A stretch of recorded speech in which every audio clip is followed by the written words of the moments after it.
It's a new Stag. Stag has moved, Stag has updated and changed some things.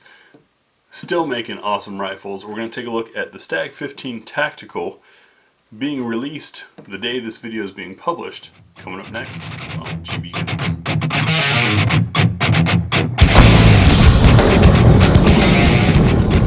First off, welcome back. Very excited to have this Stag 15 Tactical here.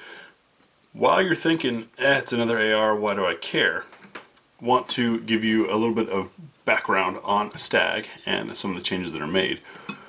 To start, you've seen us review Stags in the past, the Stag Varminter and Stag 10, that Stag 10 AR-10. In fact, I've got it right here.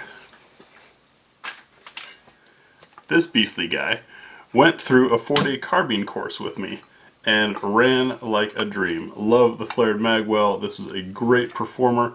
I have a couple modifications on it, of course, but being able to run an AR-10 in a class with everyone else shooting AR-15s was a lot of fun. Sure, it was extra noisy, and it definitely cost me more on ammo, but it showed that it could be done. That was impressive moment number one for me with Stag, and number two was with the Varminter, which, without costing much more than many other ARs, provided excellent accuracy. In fact, when Tia and I went out to help her friend clear her rescue property, she had a spot where livestock that otherwise would have been killed was rescued, you know, old retired horses, things like that.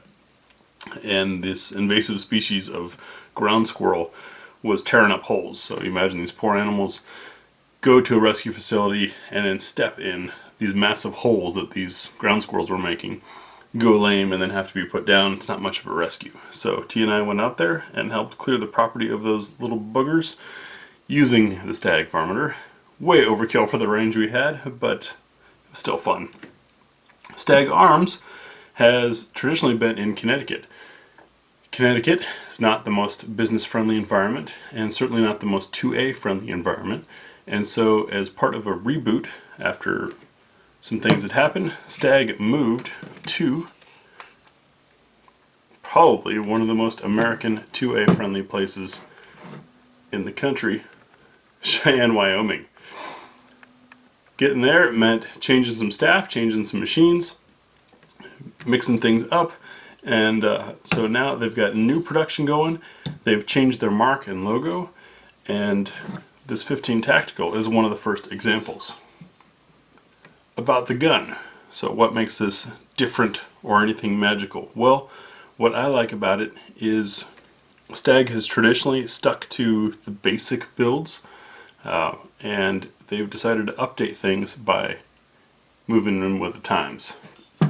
Yeah, we have that style cue there, but we've got a Magpul MOE stock, which has a nice roll into the shoulder, nice comfortable cheek rest, and your adjustment tab is down here where it's not going to be bumped, plus plenty of space underneath for resting a hand when shooting from the bench.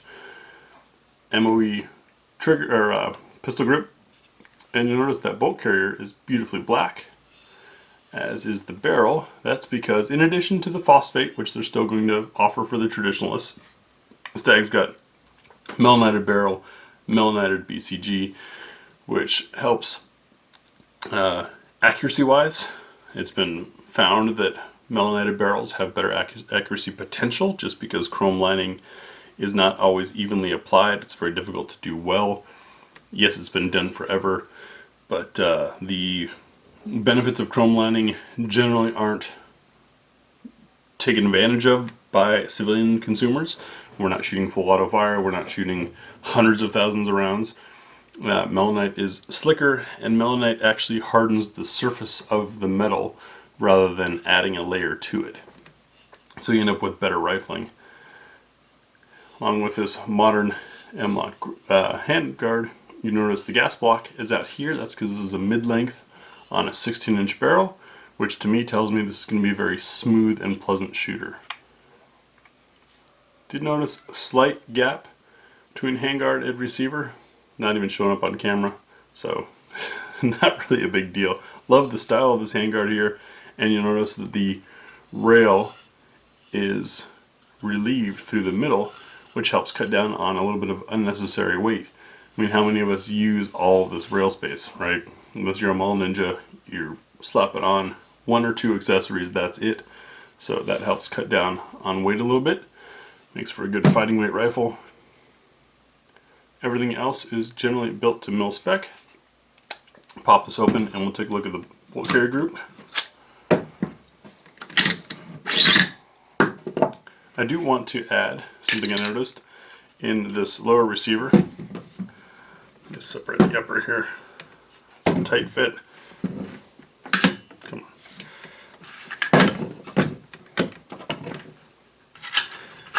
A nice extra that's a little step above mil spec is, I get light in there. See that green dot down in there? That is a polymer pad on the end of a screw that comes up to the bottom to add tension between the upper and lower receiver.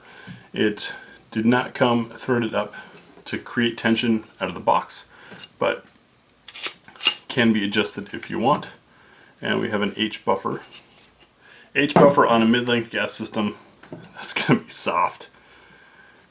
I'll bring this in a little bit. See our beautiful melaminer bolt carrier group. Magnetic particle inspected bolt itself. See the markings on there. The barrel is also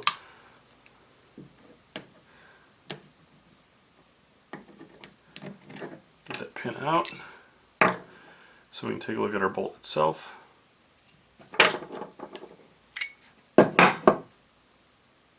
Nicely machined and very nicely coated. And for those of you curious about the extractor, if they've gone with the updates to keep things modern, that's snug. I'm betting the O-ring and the centerpiece is in there. That's really snug. Let me get a punch. So with my specialty modified punch here. This is a punch that has a roll pin stuck on the end of it. I'm sure everyone's got one of those.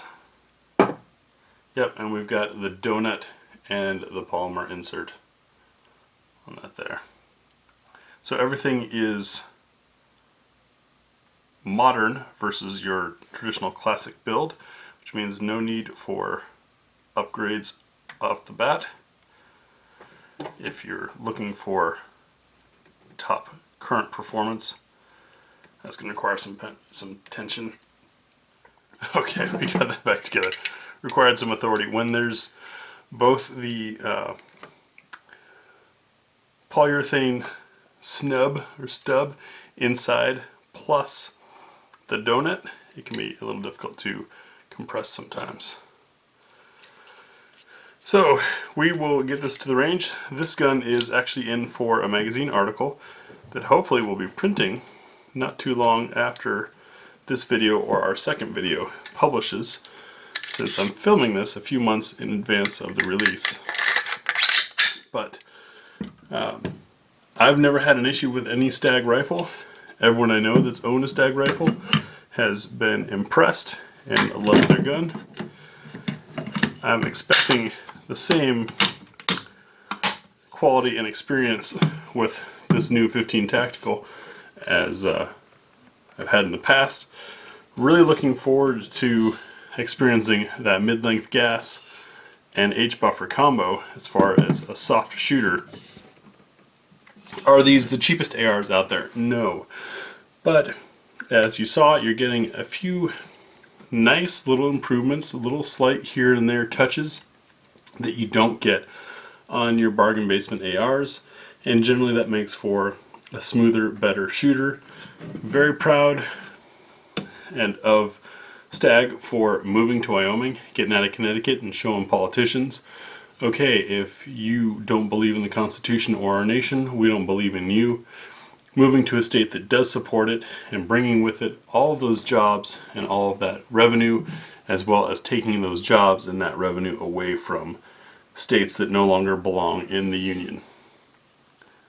Stag 15 Tactical, beautiful piece.